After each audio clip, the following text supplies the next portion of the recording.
सज्जनपुर के जमींदार शमशेर चौधरी, जिसकी शादी को अभी 2 साल ही हुए थे, उसके घर में एक नन्ही सी प्यारी सी लड़की पैदा हुई जिसका नाम रेशमा रखा गया।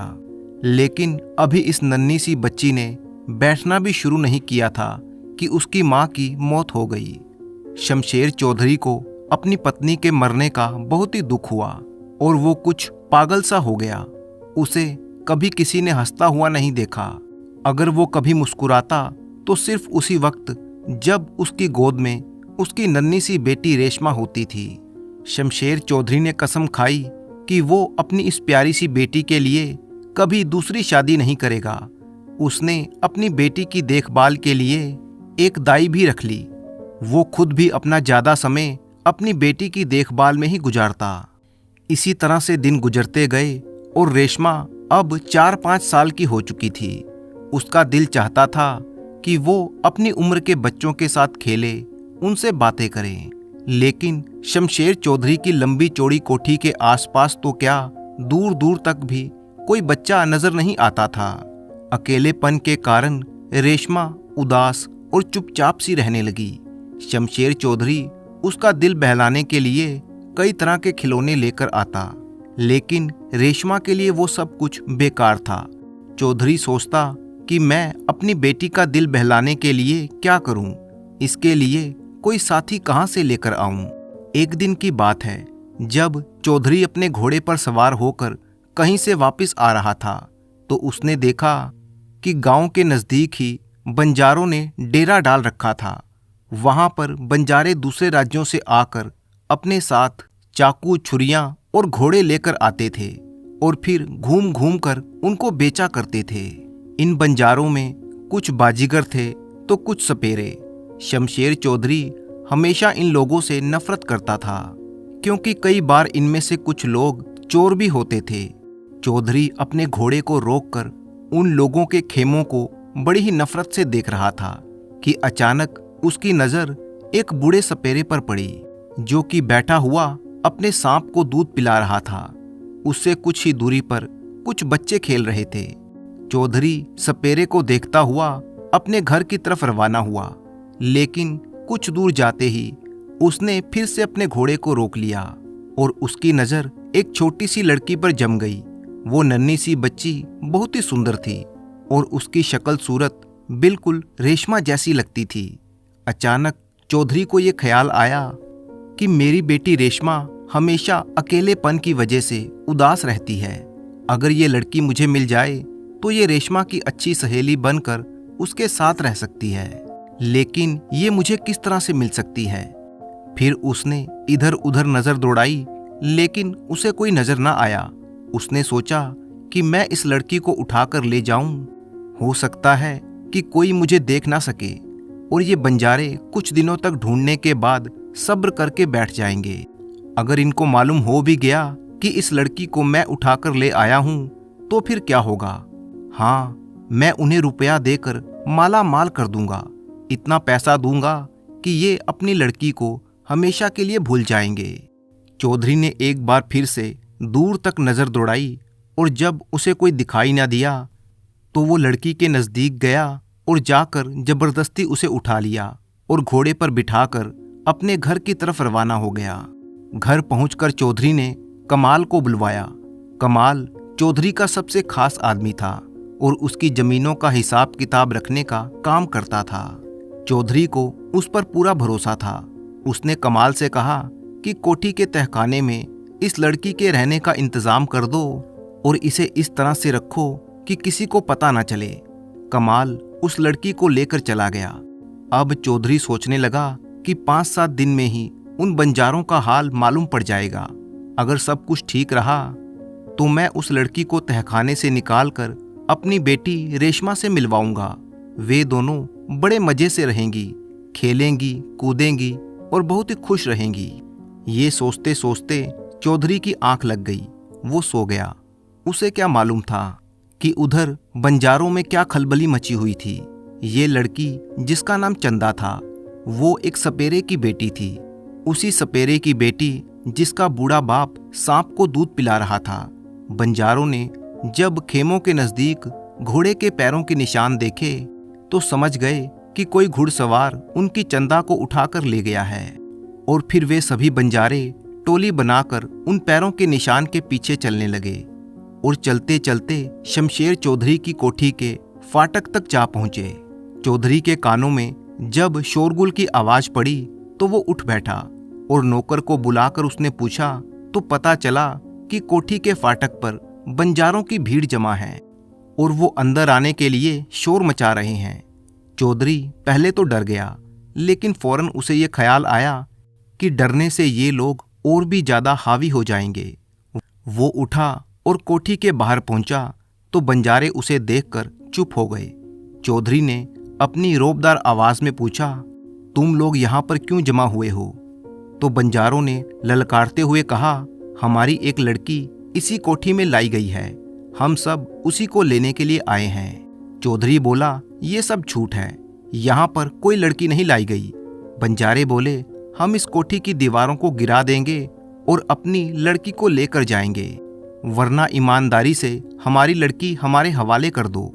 चौधरी बोला, अगर तुम्हें यकीन है कि तुम्हारी लड़की को इस कोठी में छुपा कर रखा गया है तो तुम लोग कोठी की तलाशी ले सकते हो। इसके बाद बंजारे कोठी में दाखिल हो गए और तलाशी लेने लगे। कमरे, अस्तबल, छत, रसोई घर, सभी जगह तलाशी ले ली गई, मगर कोई नतीजा ना निकला। चौधरी ने कहा, देख लिया तुम लोगों ने, बस अब तुम लोग वापस चले जाओ। लेकिन बंजारे फिर भी जिद करते रहे और कहते रहे कि हमारी लड़की को वापस कर दो। उस लड़की की माँ सीना पीट पीट कर रो रही थी और झोली फैलाकर कह रही थी, चौधरी, इस गरीब माँ पर इतना जुल्म मत करो, मेरी बच्ची को मुझे वापस दे दो। बूढ़ा सपेरा बार बार कहता रहा कि तुम हमारे सारे जानवर मुफ्त में ले लो, लेकिन हमारी बेटी को हमें वापस कर दो। मगर शमशेर चौधरी के दिल पर इन सब बातों का कोई असर ना हुआ, बल्कि उसने अपने नौकरों को हुक्म दिया कि अगर ये लोग तलाशी लेने के बाद भी अपनी जिद पर कायम हैं तो इन्हें धक्के देकर बाहर निकाल दो। उसी समय बूढ़े सपेरे ने ललकारते हुए कहा, ठहर जाओ, वरना हमसे बुरा कोई ना होगा। और फिर वो चौधरी से कहने लगा, चौधरी साहब, आप गांव के मालिक हैं, लेकिन आपने ऐसी नीच हरकत की है कि जो कोई नहीं कर सकता। हमारे खेमों से लेकर यहाँ तक घोड़े के पैरों के निशान हैं जो इस बात की गवाही देते हैं कि हमारी लड़की यहाँ पर लाई गई है। अगर तुम उसे वापस नहीं करोगे तो याद रखो, बहुत ज़्यादा नुकसान उठाओगे। चौधरी ने उनकी बातों का कोई जवाब ना दिया और फिर बंजारे वापस चले गए। चौधरी बहुत ही परेशान था। दूसरे दिन बंजारों ने अपने खेमे उखाड़े और अपना सारा सामान घोड़ों पर लाद कर दूसरे इलाके की तरफ चले गए। चौधरी को जब ये मालूम हुआ कि बंजारे इस इलाके को छोड़कर कहीं और चले गए हैं तो वो इस खबर से बहुत ही खुश हुआ। चौधरी ने चंदा की देखभाल के लिए कई नौकर रख दिए। उसका पूरा ध्यान रखा कि उसे किसी तरह की कोई तकलीफ ना हो। 15 दिन बीत गए, लेकिन कोई खास बात ना हुई। सिर्फ यही सुनने में आया कि 3-4 बंजारन औरतें कोठी के आसपास घूमती हुई देखी गई हैं। चौधरी ने इस बात पर कोई ध्यान ना दिया, क्योंकि उसे लगा कि ये बंजारन औरतें किसी और कबीले की होंगी और घर में चोरी करने के इरादे से घूम रही होंगी। एक दिन की बात है, जब चौधरी की बेटी रेशमा खाना खाने के बाद कुछ सुस्त सी पड़ गई और बिस्तर पर लेट गई। शमशेर चौधरी ने सोचा कि मौसम बदलने के कारण इसकी तबीयत खराब हो गई होगी। लेकिन अगली सुबह जब वो देर तक सोती रही तो दाई ने उसे उठाने की कोशिश की, लेकिन वो ना उठी, ना हिली, ना डुली। ये देखकर दाई घबरा गई और पागलों की तरह नौकरों से कहने लगी, जाओ जल्दी करो और चौधरी साहब से कहो कि अपने खानदानी हकीमों को लेकर जल्दी से यहाँ पर आ जाओ। रेशमा की तबीयत अच्छी नहीं है। चौधरी हकीमों को लेकर दौड़ता हुआ अपनी बेटी के पास आया। हकीम ने रेशमा की नब्ज देखी और अपने थैले में से दवा निकालकर उसके मुंह में रखी और फिर उसके सिर पर एक दवा मली, लेकिन रेशमा ने आंख ना खोली। दाई चौधरी से कहने लगी, मुझे तो लगता है कि मेरी बच्ची पर किसी ने काला जादू कर दिया है, इसीलिए आप ओझाओं और झाड़ फूक करने वालों को बुलाइए। चौधरी परेशान तो बहुत था। उसने उसी समय ओझा और झाड़ फूक करने वालों को बुलाया। उन्हें जितने भी टोने टोटके आते थे वे सब उन्होंने किए। रेशमा जिस तरह से लेटी हुई थी वैसे ही लेटी रही और इस तरह से मजबूर होकर चौधरी ने एक बार फिर से हकीमों को बुलवाया। हकीम ने उसकी नब्ज देखी, लेकिन हकीम साहब ने हाथ रखते ही कह दिया कि अब क्या धरा है, ईश्वर ने अपनी दी हुई चीज वापस ले ली। ये सुनकर चौधरी हक्का बक्का रह गया। क्या मेरी बेटी को मुझसे छीन लिया गया? इन यमदूतों ने मुझे सपेरे की बेटी छीनने का ये बदला दिया। और फिर चौधरी धम से बिस्तर पर गिर पड़ा। एक तरफ 5 साल की रेशमा को गंगा में बहाने की तैयारी की जा रही थी और दूसरी तरफ चौधरी को होश में लाने की कोशिश हो रही थी। आखिर बड़ी ही मुश्किल से चौधरी को होश आया, लेकिन बेटी की मौत का दुख उससे बर्दाश्त नहीं हो रहा था। बेटी भी वो जिसकी खातिर उसने दूसरी शादी नहीं की थी और जिसके अकेलेपन को दूर करने के लिए वो सपेरे की बेटी को उठाकर लाया था। खैर, लोगों ने चौधरी साहब को संभाला और छोटी बच्ची के शव को गंगा नदी में बहा दिया। इधर चौधरी घर में बैठा हुआ गहरी सोच में था कि मैं अगर उस सपेरे की बेटी को उठाकर ना लाता तो मुझे ये सब देखना ना पड़ता। वो मन ही मन ईश्वर से कहने लगा, हे भगवान, तूने मुझे इतना बड़ा आदमी बनाया और एक मामूली से सपेरे की बेटी के बदले में तूने मुझसे मेरी बेटी छीन ली। ये तेरा कैसा न्याय है? शमशेर चौधरी अब अक्सर उदास रहने लगा। उसमें पहले जैसा गुस्सा नहीं था और ना ही उसमें घमंड था।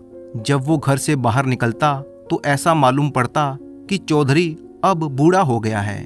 उसकी गर्दन जो पहले घमंड से ऊपर उठी हुई रहती थी, अब झुकी झुकी सी रहने लगी। उसका सीना अब अंदर को धंस चुका था। अब तो वो कोई अत्याचार ना करता, बल्कि गरीब और मजबूर लोगों से जमीनों के लगान भी वसूल नहीं करता था। उसने अपने नौकरों से कह रखा था कि हर एक से बड़ी ही नरमी से पेश आया करो। इस तरह से पत्थर का चौधरी अब मोम बन चुका था। चौधरी ने सपेरे की बेटी चंदा को अपनी बेटी की तरह पाला, उसके आराम का पूरा ख्याल रखा। चंदा भी अब उसे अपना बाप समझने लगी थी, लेकिन इसके बावजूद भी चौधरी के दिल में अभी भी दर्द था। 12 बरस इसी तरह से बीत गए। चंदा अब जवान हो चुकी थी। चौधरी जब उसे देखता तो सोचता कि मेरी बेटी रेशमा अगर जिंदा होती तो वो भी आज जवान होती।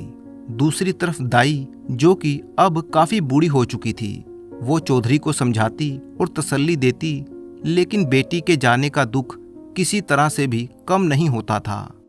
एक दिन खबर मिली कि बंजारों का एक काफिला चौधरी के गांव से कुछ मील की दूरी पर आकर रुका है। ये कोई नई बात नहीं थी। साल भर में 2-4 बंजारों के काफिले वहां पर आते ही रहते थे, क्योंकि उस सड़क के दोनों तरफ चौधरी ने आम के पेड़ लगवा दिए थे और एक कुआं भी खुदवा दिया था, ताकि आने जाने वाले यात्री पेड़ों के नीचे आराम कर सकें और कुएं का पानी पीकर अपनी प्यास बुझा सकें। इसी सड़क से बूढ़ी दाई भी किसी दूसरे गांव से होकर बैलगाड़ी में वापस आ रही थी। आम के पेड़ देखकर उसने बैलगाड़ी वाले से कहा कि बैलगाड़ी थोड़ी देर के लिए रोक दो, मैं पेड़ों के नीचे आराम करूंगी। और फिर बूढ़ी दाई एक पेड़ के नीचे एक पत्थर पर बैठ गई। उसी समय 4 बंजारन औरतें मटके कमरों में दबाए हुए कुएं की तरफ आ रही थी। उन्हें देखकर बूढ़ी दाई को अचानक अपनी रेशमा याद आ गई कि ऐसी ही बंजारन औरतों के काला जादू करने से रेशमा मर गई थी। ये औरतें पानी लेकर चली गईं तो कुछ और औरतें आ गईं, लेकिन अब की बार नौजवान लड़कियों की टोली थी। देखने में ये लड़कियां सभी साधारण सी थी, लेकिन उनमें से एक लड़की जो कि बहुत ही सुंदर थी और वो भी उन्हीं की भाषा बोल रही थी, लेकिन उसके नैन नक्श ये कह रहे थे कि ये लड़की उन सभी से कुछ अलग है। उस लड़की को देखते ही बूढ़ी दाई को यूं लगा जैसे वो सच में रेशमा को देख रही हो। फिर उसे ख्याल आया कि रेशमा को तो मरे हुए 12-13 साल बीत चुके हैं, लेकिन फिर भी उसकी नज़र बार बार उस लड़की पर टिक रही थी। लड़की भी बार बार बूढ़ी दाई को देख रही थी।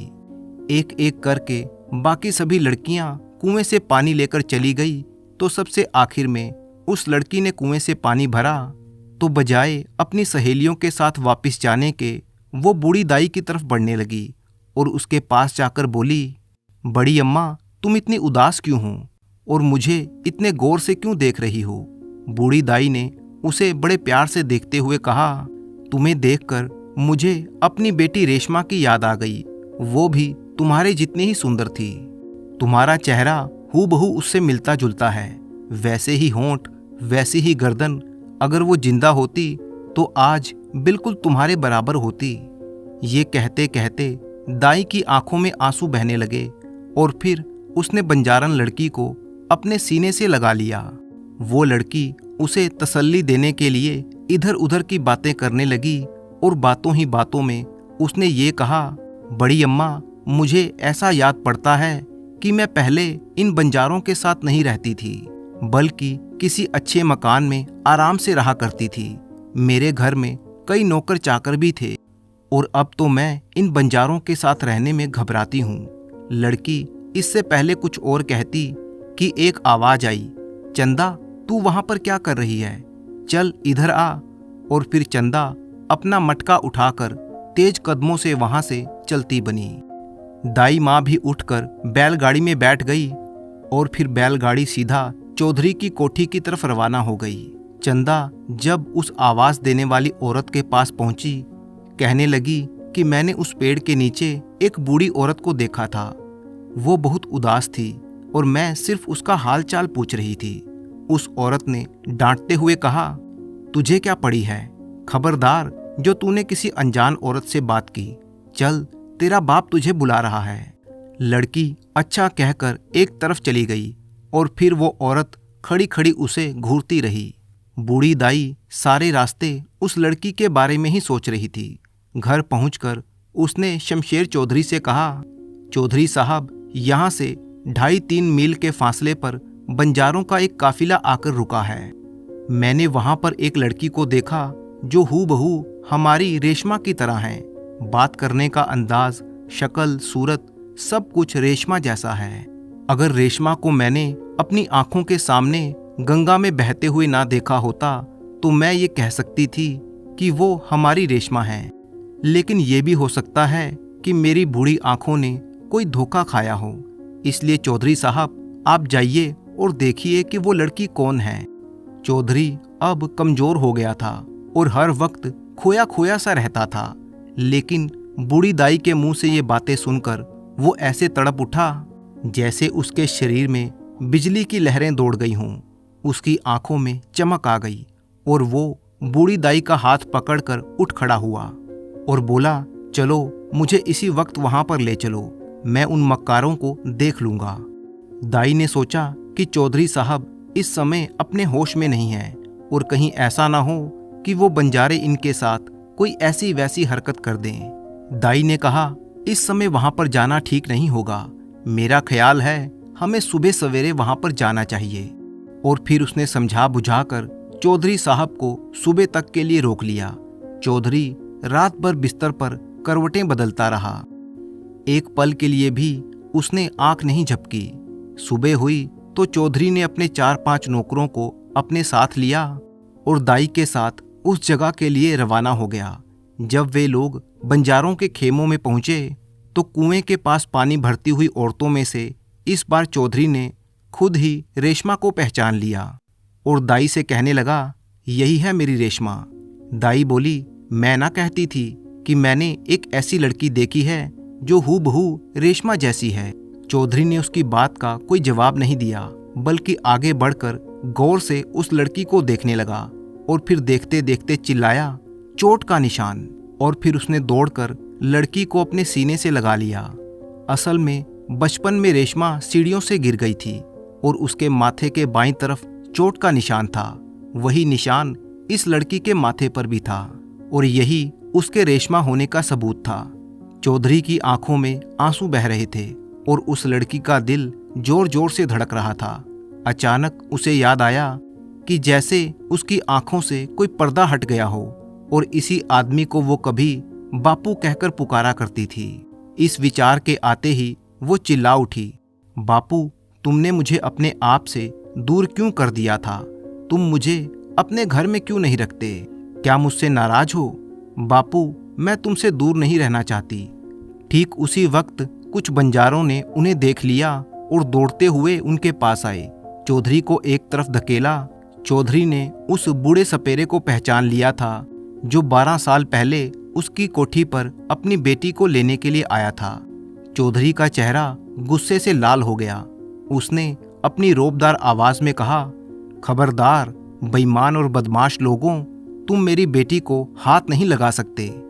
मुझे क्या पता था कि तुम लोगों ने किसी काले जादू से मेरी बेटी को मुझसे छीन लिया है, लेकिन इस वक्त तुम्हारा कोई भी जादू मुझ पर नहीं चलेगा। और वो रेशमा से कहने लगा, रेशमा, तू मेरी बेटी है और मैं तुझे अपने से अलग नहीं होने दूंगा। लेकिन उसी वक्त एक नौजवान बंजारे ने आगे बढ़कर रेशमा को चौधरी से अलग कर दिया और कहने लगा, मेरी चंदा, क्या तुझे याद नहीं कि मैंने ही तुझे गंगा नदी से निकालकर दोबारा से जिंदा किया था और फिर हमेशा के लिए अपना बना लिया था?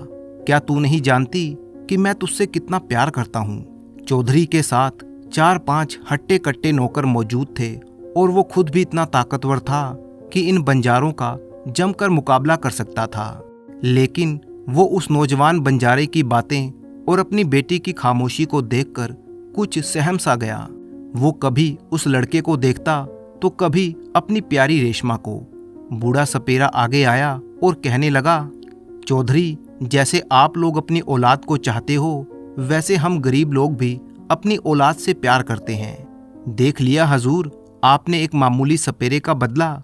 चौधरी ये सुनकर शर्म से पानी पानी हो गया और कहने लगा, बेशक मैंने तुम्हें धोखा दिया, तुमसे झूठ बोला, लेकिन मैंने तुम्हारी बेटी चंदा को अपनी बेटी रेशमा की तरह बड़े ही लाड प्यार से पाला है। जब वो मेरे पास आई थी तो एक जंगली बिल्ली की तरह खूंखार थी और हम लोगों से नफरत करती थी, लेकिन बाद में वो हमसे प्यार करने लगी। तुम अब जाकर देखो, वो पढ़ लिख कर कितनी काबिल और होशियार बन गई है। अगर तुम चाहते हो तो जाकर अपनी चंदा को वापस ले लो और मेरी रेशमा को मुझे लौटा दो। बूढ़ा सपेरा आंखें निकालता हुआ बोला, मुझे वो चंदा नहीं चाहिए, वो मेरे लिए बिल्कुल बेकार है। मेरी चंदा तो उसी रोज मेरे लिए मर गई थी जब वो हम गरीबों की दुनिया छोड़कर तुम्हारी कोठी की रंगीन दीवारों में कैद हो गई थी। हम लोग तो खुली हवा में पलकर जवान होते हैं और 4 दीवारी तो हमारे लिए कैद है। अब आपकी बेटी मेरी बेटी बन चुकी है। इसे गंगा नदी से निकालकर मैंने जिंदा किया था। चौधरी ने दबी जबान में कहा, गंगा नदी से निकालकर जिंदा किया था? वो कैसे? सपेरा बोला, आप नहीं जानते, हम लोगों के पास अजीबोगरीब जड़ी बूटियां हर वक्त मौजूद रहती हैं। जंगलों और पहाड़ों में रहने की वजह से हमें ऐसी ऐसी जड़ी बूटियां मिल जाती हैं कि हम मुर्दे को जिंदा और जिंदा को मुर्दा बना देते हैं। एक ऐसी ही दवा हमने तुम्हारी बेटी के खाने में मिला दी थी। वो 4 औरतें जो तुम्हारी कोठी के आसपास घूमती हुई दिखाई दी थी, वो मेरी ही भेजी हुई थी। और तुम जैसे अमीर लोगों के घर में भेष बदल कर घुसना हमारे लिए बाएं हाथ का काम है। और उन्हीं औरतों ने एक ऐसी जड़ी बूटी तुम्हारी बेटी के खाने में मिला दी थी और उन्होंने ही सारा काम किया। और तुमने रेशमा को मुर्दा समझकर गंगा नदी में बहा दिया और मैं उसे निकाल कर ले आया और दूसरी जड़ी बूटियों से उसे फिर से जिंदा कर लिया और समझ लिया कि मेरी बेटी दोबारा पैदा हुई है। ये कोठी में पली बड़ी लड़की हमारे साथ रहने को बिल्कुल भी तैयार नहीं थी, लेकिन मैंने उस पर कोई सख्ती नहीं की, बल्कि इस लड़के ने अपनी प्यार भरी बातों से इसका मन मोह लिया और ये खुशी खुशी हमारे साथ रहने लगी। चौधरी ने अभी तक कोई जवाब नहीं दिया था और फिर वो नौजवान बंजारा बोला, चौधरी साहब, ये आपकी बेटी है, ये बात सही है, लेकिन थोड़े दिनों के बाद ये मेरी पत्नी बनने वाली है, इसलिए मैं इसे बिल्कुल नहीं छोड़ सकता। रेशमा प्यार भरी नजरों से उस नौजवान को देखने लगी, लेकिन उसके मुंह से एक शब्द भी नहीं निकला। चौधरी दोनों की नजरों को देखकर समझ गया कि रेशमा भी इस नौजवान से प्यार करती है। हालांकि ये पुरानी बातों को याद करके मेरे साथ चलने को तैयार हुई थी, लेकिन शायद ये इस नौजवान को भूल नहीं पाएगी। चौधरी ने मन ही मन सोचा, हे ईश्वर, ये कैसा न्याय है। एक चौधरी की बेटी एक बंजारे की पत्नी बनेगी और फिर उसे ये महसूस हुआ जैसे उसका सिर चकरा गया हो। चौधरी ने अपने आप को संभालते हुए सपेरे से कहा, मेरी सारी जमीन, सारे जानवर इस नौजवान के हो जाएंगे। मेरे मरने के बाद मेरे कारोबार का मालिक भी यही बनेगा और तुम्हारे सारे साथी मेरे रिश्तेदार होंगे। चलो मेरे घर, मेरे साथ चलो। बूढ़े सपेरे ने गर्दन को झटका देते हुए कहा, बेवकूफ़ आदमी, हम दौलत के लालची नहीं हैं। हमें तेरी जमीन जायदाद और जानवरों की ज़रूरत नहीं है। हम खुले आसमान के नीचे रहते हैं। ये सारी ज़मीन हमारी है। हमारी आज़ादी को तेरी दौलत बिल्कुल नहीं खरीद सकती। तू जा यहाँ से, अपना काम कर। ये सुनकर चौधरी के जिस्म में जैसे आग सी लग गई। उसने सोचा कि यह बूढ़ा सपेरा बातों से काबू में नहीं आएगा। मौत इसके सिर पर खेल रही है। मैं इसी समय अपनी पिस्तौल का निशाना बनाकर इसे हमेशा के लिए ठंडा क्यों ना कर दूं। और फिर चौधरी ने अपने कुर्ते की जेब में से पिस्तौल निकाली, लेकिन नौजवान बंजारे ने उसे देख लिया और झपट कर फुर्ती से चौधरी के हाथ से वो पिस्तौल छीन ली और बोला, चौधरी साहब, बेशक आप धोखे से हमें मार सकते हैं, लेकिन ये याद रखिए कि आप क्या, आपका पूरा गांव भी आ जाए तो इस लड़की को यहाँ से नहीं ले जा सकता, क्योंकि अब ये इस कबीले की इज्जत है और इज्जत की खातिर हम गरीब लोग अपनी जान पर खेल जाते हैं। चौधरी फिर से अकड़ कर खड़ा हो गया और बोला, अगर तुम्हारी यही मंशा है तो यही सही। मैं अभी तुम लोगों का बंदोबस्त किए देता हूँ। तुम सबको मैं मौत के मुंह में धकेल दूंगा। ये सुनकर नौजवान बंजारे ने कहा, चौधरी साहब, जाने से पहले एक आजमाइश और कर लीजिए। ये आपकी बेटी है, इसके शरीर में आपका खून है, इस हिसाब से इसे आपका साथ देना चाहिए। देखिए, मैं तो जा रहा हूँ और आपकी बेटी की मर्जी पर इस बात को छोड़ रहा हूँ कि अगर वो आपके साथ जाना चाहती है तो शौक से चली जाए और फिर दोबारा मुझे कभी याद ना करे। लेकिन अगर इसे मुझसे प्यार है तो फिर मेरे पीछे पीछे चली आए। इतना कहकर वो नौजवान अपने खेमों की तरफ चल दिया और फिर कुछ दूर जाकर वो अपनी भाषा में एक बहुत ही सुरीला गीत गाने लगा। जब वो अपने खेमे के पास पहुंचा तो रेशमा भी आहिस्ता आहिस्ता उसकी तरफ चल पड़ी। कुछ कदम चलने के बाद वो रुकी और रुककर वो मुड़कर उसने एक नज़र अपने बाप को देखा और फिर दोनों हाथों से अपने चेहरे को ढांककर दौड़ती हुई अपने खेमे में चली गई। चौधरी, जो कि आंखें जमाए हुए रेशमा को देख रहा था, उसकी गर्दन अब झुक चुकी थी। इससे पहले कि वो गश खाकर जमीन पर गिर जाता, उसके साथियों ने उसे लपक कर संभाल लिया और आंसू बहाते हुए वे सभी वापस चले गए। कोठी पहुंचकर बूढ़ी दाई और चौधरी दोनों का बुरा हाल था। वे रोना चाहते थे, लेकिन आंखों से आंसू नहीं निकल रहे थे। शाम से सुबह हुई और दिन गुजर गया, लेकिन दोनों में से किसी एक ने भी ना कुछ खाया और ना ही कुछ पिया। हर एक नौकर बस यही समझ रहा था कि ये दोनों मर जाएंगे या फिर पागल हो जाएंगे कि तभी किसी ने दरवाजे पर दस्तक दी। नौकर दौड़ते हुए दरवाजे पर गए। दरवाज़ा खोला तो एक बहुत ही सुंदर और जवान लड़की मुस्कुराते हुए घर में दाखिल हुई। नौकर एक तरफ हट गए। वो कहने लगी, चौधरी साहब कहाँ हैं? मुझे उनसे मिलना है। नौकरों ने चौधरी के कमरे की तरफ इशारा किया। लड़की इठलाती हुई चौधरी के कमरे में गई और फिर दौड़कर चौधरी के पास गई। बोली, बापू, ये तुम्हारी क्या हालत हो गई? बेटी रेशमा, तू आ गई? क्या मैं सपना तो नहीं देख रहा? तू सचमुच मेरे पास आ गई। चौधरी जैसे पागल सा हो गया था। रेशमा ने कहा, हाँ बापू, मैं आपके पास आ गई और हमेशा के लिए आपके पास आ गई। चौधरी और बूढ़ी दाई दोनों ने उसे सीने से लगा लिया और फिर चौधरी ने नौकरों से कहा, चंदा को बुलाकर लाओ, उसकी बहन आई है। चंदा आई और बड़ी हैरानी से रेशमा को देखने लगी।